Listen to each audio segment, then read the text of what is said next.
triplex villas at Kollur, APR Projects. ఎప్పుడైనా యోధాని missing feeling వచ్చిందా? Miss అయిన ఫీలింగ్ అంటే ఒక్కొక్కసారి అవుట్డోర్ ఒకసారి వెళ్ళినప్పుడు కానీ ఏదన్నా టక్కన గుర్తు వచ్చినప్పుడు, అంటే మా అక్క గుర్తు వచ్చినప్పుడు, ఎప్పుడైనా మా అక్క గుర్తు వచ్చినప్పుడు చిన్నప్పుడు కలిసి పెరిగాం. తర్వాత మా అక్క లేదు, వేరే దగ్గర ఉండిపోద్ది. నాకు ఒక్కొక్కసారి ఇంట్లో ఎవరు లేనప్పుడు చాలా మిస్ అవుతూ ఉంటా. తర్వాత ఇప్పుడు మా ఖమ్మంలో ఇల్లు కట్టుకోవడానికి కారణం అదే. నేను ఇద్దరు అమ్మాయిలు ఎలాగైనా మన దగ్గర ఉండరు, మన ఊర్లో మనం ఉండాలి ఫ్యూచర్లో. సో మనం అంటే ఒక చిన్న ఇండివిజువల్ హౌస్ కట్టుకుందాం, చెట్లు నాటుకుందాం, ఇది మన లైఫ్ అని చిన్నగా అలవాటు చేసుకోవడం కోసం నేను ఒక పక్క ఖమ్మం వెళ్ళాను అనమాట. అంతే. సో ఒక రకంగా ఎప్పటికైనా పిల్లల్ని ఒక ఇంటికి పంపించాలి. అంతే కదండి, తప్పదు. అది ఎట్లయినా తప్పదు. ఒకటింటికని కాదు, వాళ్ళు ఉంటా అంటే ఉండని ఇవ్వడం కాదు, కానీ వాళ్ళకి కూడా బ్యూటిఫుల్ లైఫ్ని ఎంజాయ్ చేయాలి. ఏ ఏజ్లో ఎంజాయ్మెంట్ ఆ ఏజ్లో వాళ్ళు ఇవ్వాలి పిల్లలకి. అంతే, మన దగ్గరే ఉండాలనుకోవడం కరెక్ట్ కాదు. ఓకే. సో యోధా, నువ్వు ఎప్పుడైనా నాన్నని మిస్సింగ్ ఫీలింగ్ అనిపించిన సందర్భం? నేను ఎప్పుడు మిస్ అవ్వను, బట్ ఏమైనా మూవీస్ చూస్తే టక్కని కనెక్ట్ అయిపోయి ఏడుస్తా ఫస్ట్ అయితే. నేను ఎప్పుడు డాడీని మిస్ అవ్వ, నా పక్కనే ఉంటారు ఇంకెందుకు. అంతే అంతే. సో నాన్ననైతే మాత్రం నిజంగా ఒక 1 month అయితే ఎటైనా మేము నన్ను బిగ్ బాస్ కి పంపిస్తారా ఏంటి మీరు? బిగ్ బాస్ కి పంపిస్తే పక్కా నేను మిస్ అవ్వ. నిన్ను నేను సపోర్ట్ చేస్తా, పక్కా నుంచి సపోర్ట్ చేస్తా. మా డాడీని అస్సలు రానివ్వను బయటికి. ఎలాగైనా గెలిపి ఎలాగైనా నాకు బిగ్ బాస్ అంటే ప్రాణం, పిచ్చి. అవునా? బిగ్ బాస్ బాగా చూస్తది, నన్ను అంటది డాడీ మీరు ఎలాగైనా సరే. లేదు, లాస్ట్ టైం వీళ్ళందరూ తెలుసు కదా, మీరు ఒకసారి చెప్పేసి వాళ్ళతో రికమెండ్ చేసినా మీరు వెళ్ళండి, ఒక్క రోజు 2 రోజుల కన్నా మీరు వెళ్ళేసి రావాలి, బిగ్ బాస్ కి వెళ్ళండి డాడీ అంటది. అట్లా అంటుంటది. యోధని పంపించేద్దాం. నేను వెళ్ళా. సునైనా గారు ఆ ఏజ్ లో వెళ్ళారు కాబట్టి, దీప్తి సునైనా ఏజ్ టైంలో మీ యోధ ఏజ్ కి సరిపోతుంది, పంపించేద్దాం. ఆఫ్టర్ 10th standard తర్వాత. లేదు, నేను అసలు. సో యోధ అంటే ఇప్పుడు 10th అంటే ఎడ్యుకేషన్ ఇంపార్టెంట్ అన్న ఉద్దేశంతో నాన్న అక్కడికి తీసుకొని వెళ్ళారు, బాగా చదివిస్తున్నారు కదా. సో మరి ఆఫ్టర్ ఎడ్యుకేషన్ తర్వాత నీ ఓన్ గా అంటే నువ్వు తీసుకున్న ప్లానింగ్స్ ఏంటి? నీకు ఏం చేయాలి? ఫస్ట్ మెయిన్ 10th అయిపోయిన తర్వాత టైం ఉంటుంది మనకి థింక్ చేసుకోవడానికి. సో అప్పుడు ఆలోచిస్తా. ఫస్ట్ అయితే గోల్ ఏంటి అని అందరు అదే అడుగుతున్నారు. ఫస్ట్ 10th బాగా మంచి మార్క్స్ వచ్చి ఫస్ట్ ర్యాంక్ రావాలి, దాని తర్వాత ఏదైనా ఫస్ట్ గోల్ అయితే అదే, దాని తర్వాత చూద్దాం. చేస్తూ యాక్టింగ్ లేదు అంటే ఓన్లీ యాక్టింగ్ ఏనా? చూద్దాము. యాక్చువల్లీ నా మైండ్ లో ఒకటి ఉంది, బట్ అది చెప్పాను, నేను చేసి చూపిస్తాను. సో అప్పుడు యోధా ఇస్ బ్యాక్ అనుకోవాలి అందరు. చెప్పరా ఇంటర్వ్యూలో అలా సస్పెన్స్ చూద్దాం. ఏదైనా సరే మెయిన్ లీడ్ గా ఒక మంచి యాక్ట్రెస్ గా ఫిలిం చేయాలని మాకైతే కోరిక ఉంది. అంటే చిన్నప్పుడు యోధ అలానే కామెడీగా కాకుండా ఇంత క్యూట్ గా ఇంత బ్యూటిఫుల్ గా ఉన్న యోధ మేము కూడా బిగ్ సిల్వర్ స్క్రీన్ లో ఒక మంచి హీరోయిన్ గా చూడాలి. Thank you. అంటే ఇప్పుడు చాలా మంది హీరోయిన్స్ అలానే వస్తున్నారు. తునిగా నుంచి ఈ రోజు కావ్య గారు చూడు బలగంలో 6 కొట్టారు. అసలు ఆవిడ back to back films. So అలా నువ్వు కూడా రావాలని కోరుకుంటున్నాం మేము. Thank you so much. మీ అందరి బ్లెస్సింగ్స్ ఉంటే డెఫినెట్ గా వస్తా. నాన్న రెస్పాన్సిబిలిటీస్ నీ మీద ఎలా ఉంటాయి? నువ్వు అబ్జర్వ్ చేసిన థింగ్స్ ఏంటి నాన్న గురించి? ఎప్పుడైనా సరే మా నాన్నే మా నాన్న హీరో అనిపించే సందర్భాలు ఏంటి? ప్రతి పేరెంట్స్ మెయిన్ గా అయితే లైక్ డాటర్ కి ఎవరితో మాట్లాడద్దు, బాయ్స్ తో మాట్లాడద్దు, ఇలా మాట్లాడద్దు అని చాలా రిస్ట్రిక్షన్స్ అయితే పెడతారు. ఎందుకంటే నా ఫ్రెండ్స్ లో కూడా చూసాను. బట్ డాడీ ఎలా అంటే బాయ్స్ తో కూడా మాట్లాడాలి, వాళ్ళు నీ ఫ్రెండ్సే కదా, క్లాస్ బాయ్సే కదా. అంటే క్లాస్ లో బాయ్స్ ని అన్నయ్య అంటే ఒప్పుకోరు ఫస్ట్ ఆఫ్ ఆల్ మా డాడీ.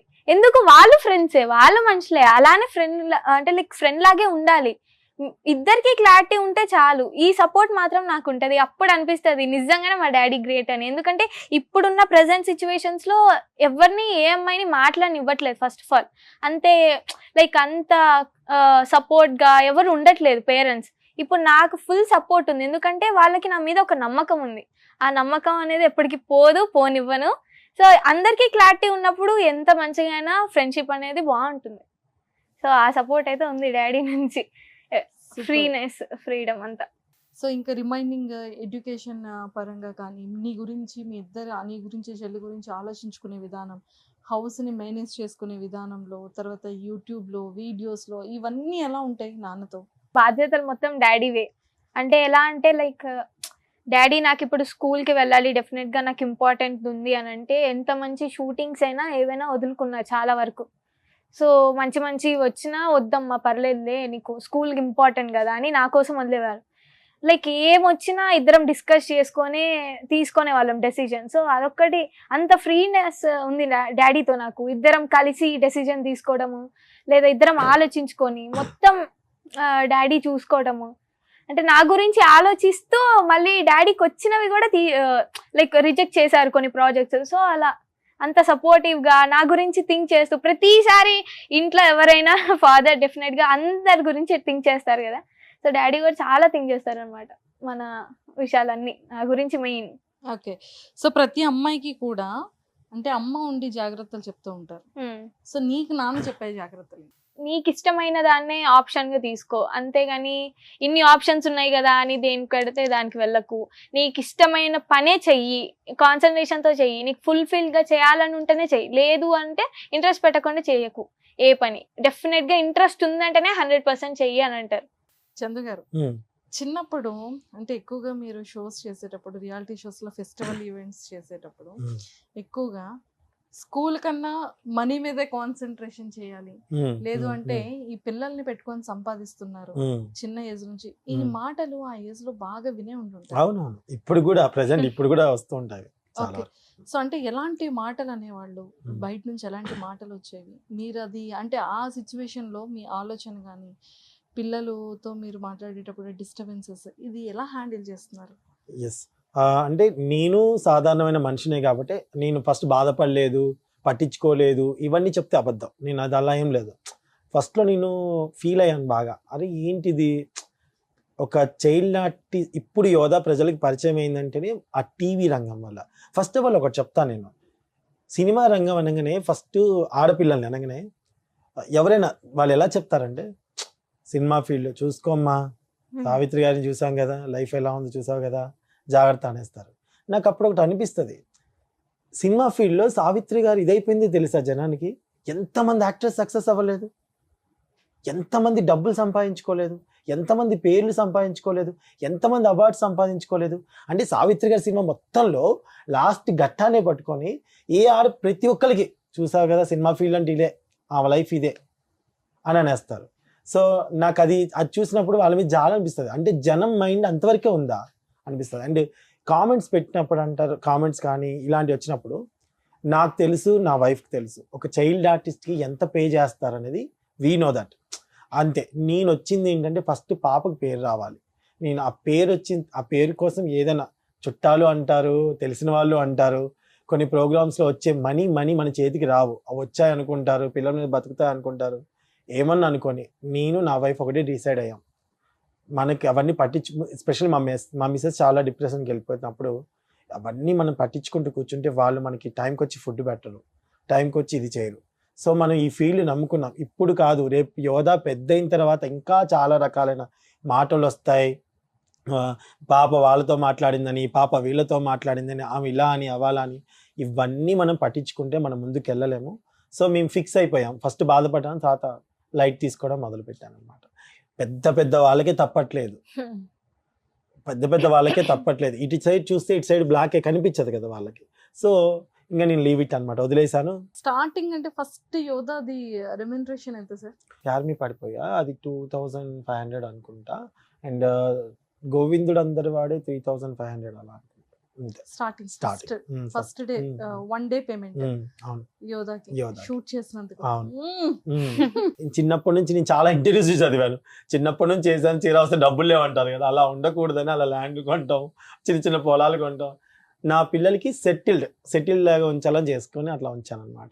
చిన్నప్పుడు యోధాని బయటకు తీసుకెళ్లి సెల్ఫీస్ అనేటప్పుడు కానీ, యోధాని ఒక గెస్ట్ గా పిలిచేటప్పుడు యాజ్ ఎ ఫాదర్ గా మీ ఫీలింగ్ ఎలా ఉండేది సార్?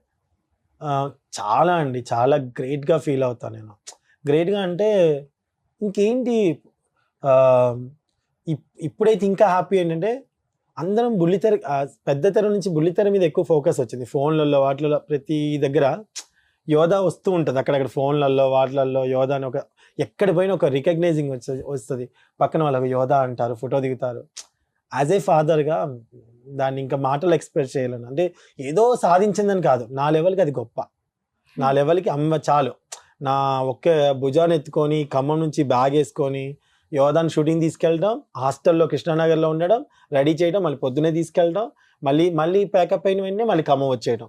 అలా కొన్ని రోజులు నేను ట్రావెల్ చేసేవాడిని ఖమ్మం టు యోధాని, నైట్ డే అండ్ నైట్. అదంతా చాలామంది తెలియకపోవచ్చు.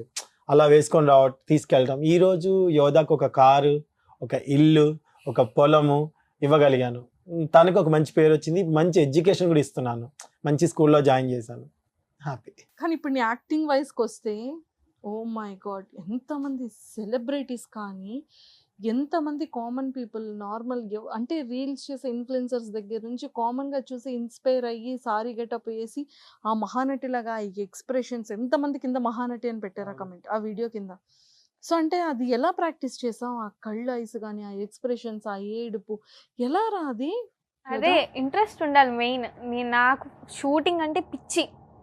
స్టడీస్ అనేది ఇంకా డైలీ మనం ఫుడ్ ఎలా తింటామో స్టడీస్ కూడా అలాగే. నాకు ఇప్పుడు ఇంట్రెస్ట్గా ఉందంటే షూటింగ్స్ అంటే ప్రాణం. ఇంట్రెస్ట్ పెట్టి నేర్చుకున్నాను, డాడీ నేర్పిస్తూ ఉండేవాళ్ళు, కొంచెం ఇది ఇలా చేయమ్మా అలా చేయమ్మా. డెఫినెట్గా అందరు నాకు చెప్పేవాళ్ళు సజెషన్స్ చెప్పినప్పుడల్లా అవన్నీ తీసుకొని కలెక్ట్ చేసి పర్ఫార్మెన్స్ చేసేటప్పుడు అవన్నీ గుర్తుపెట్టుకొని చేసేదాన్ని. మంచి పేరు అంటే వాళ్ళ జడ్జెస్ అందరూ మంచిగా నా గురించి పొగుడుతూ ఉంటే అసలు అబ్బా ఆ ఫీల్ వేరు. అంతే. సో ఇప్పటికీ కూడా నిన్ను టర్నింగ్ పాయింట్ చేసిన స్టేజ్ మీద మల్లెమాల జబర్దస్త్ స్టేజ్ మీద నువ్వు చెప్పే డైలాగ్ బాగా వైరల్ అయింది. నీ లైఫ్కే నీకు టర్నింగ్ ఇచ్చిన డైలాగ్ ఏంటి? ఏ తీసుకోలేదన్నా లచ్చల కట్నం. అది ఎక్కడ పోయినా అడిగేవారు. ఇద్దరు డాన్స్ ఎలా ప్రాక్టీస్ చేస్తారండి? మీరిద్దరు అసలు భలే డాన్స్ చేస్తారు, గెటప్స్ తో, కామెడీతో. ఫ్రంట్ తనుండి బ్యాక్ మీరుండి, మళ్ళీ స్టెప్స్ తో మీరు ఫ్రంట్ తన బ్యాక్ వెళ్ళి, ఇవన్నీ చాలా చాలా బాగుంటాయి చూడ్డానికి. అంటే నేను బేసిక్గా డాన్స్ చిన్నప్పటి నుంచి నాకు డాన్స్ వచ్చు కాబట్టి తనకి నేను నేర్పించేవాడిని. తన మూమెంట్స్ అన్ని కూడా నాకు మైండ్లో, తను ఎలాంటి బాడీ లాంగ్వేజ్ ఉంటుందని తెలుసు. ఇన్స్టాగ్రామ్లో ట్రెండింగ్ ఇది ఉంది, డాడీ చేద్దాం అంటది. అప్పటికప్పుడు ఒకసారి అనుకొని చేసేస్తాం అంతే. సో ఇన్స్టా ఎడిటింగ్ అంతా నేనే చేసేస్తాను. కొన్ని తను కూడా చేస్తుంది, కొన్ని ఆమె చేసుకుంటది, కొన్ని నేను చేస్తాను. ఎప్పుడైనా స్లో మోషన్ ఉంటే అవి నేను చేస్తాను, మిగతావి ఏమైనా కొంచెం యూనిక్ టైప్ రీల్స్ అంటే డాడీయే చేస్తాను. సో మొత్తానికి ఫైనల్గా ఒక ఫాదర్ అండ్ డాటర్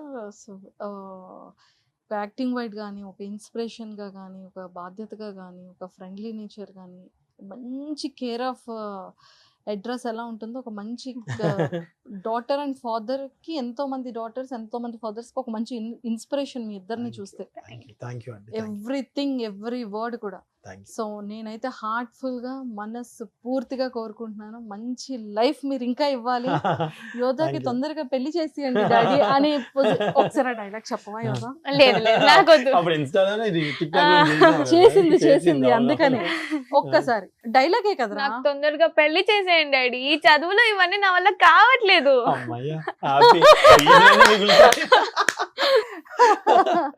సో నీకు నచ్చిన ఒక డైలాగ్ రీసెంట్ ఫిలిం లోదైనా విరూపాక్షలోదైనా చెప్తావా? ఒకటి చేస్తా.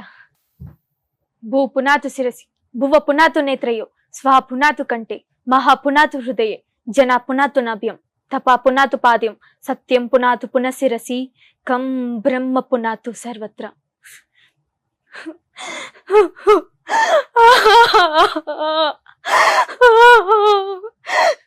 చంపేద్దాం, ఈ ఊరు మొత్తాన్ని చంపేద్దాం.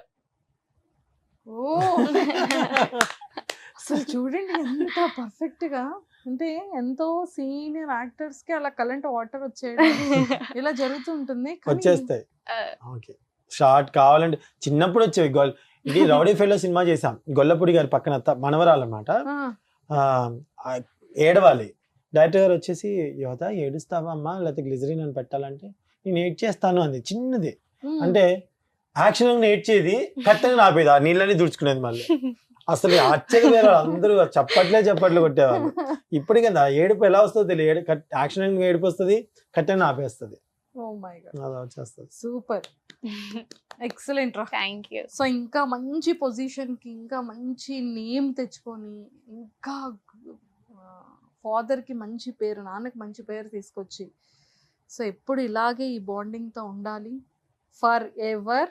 అండ్ ఇంతే కేరింగ్గా నాన్నని చూసుకుంటూ ఇంకా బాగా ఎడ్యుకేషన్లో, నీ యాక్టింగ్లో మంచిగా రావాలని చెప్పి మనస్ఫూర్తిగా మా సుమన్ టీవీ వ్యూవర్స్ అందరి తరపు నుంచి మీ ఫ్యాన్స్ అందరి తరపు నుంచి కోరుకుంటున్నాను. Thank all you the very best. Thank you thank you sir, thank you so అండి, much, thank you so Thank much. you, అక్క. మీరు కూడా ఇంకా మంచి పెంచి సెలబ్రిటీస్ ఇంటర్వ్యూ చేస్తూ ఇంకా ఇంకా గొప్ప స్థాయికి వెళ్ళాలి. మీరు కూడా మీకున్న తపన నాకు తెలుసు. ఫస్ట్ నుంచి మీరు కూడా ఎంత హార్డ్ వర్క్ చేశారో, ఇక్కడికి రావడానికి కూడా ఇలా చేయడానికి కూడా బ్యాక్గ్రౌండ్ మీరు ఎంత వర్క్ చేసేవాళ్ళో మిమ్మల్ని నేను పర్సనల్గా చాలాసార్లు చూశాను. సో అది తెలిసింది కాబట్టి మీరు పిలవగానే రావడం జరిగింది అనమాట. మీరు చాలా హార్డ్ వర్క్ చేస్తారు. మీరు కూడా చాలా మందికి ఇన్స్పిరేషన్గా ఉండాలి అని కోరుకుంటున్నాను. Thank you sir, thank you so much, thank you. అండి థ్యాంక్ యూ సుమన్ టీవీ 2.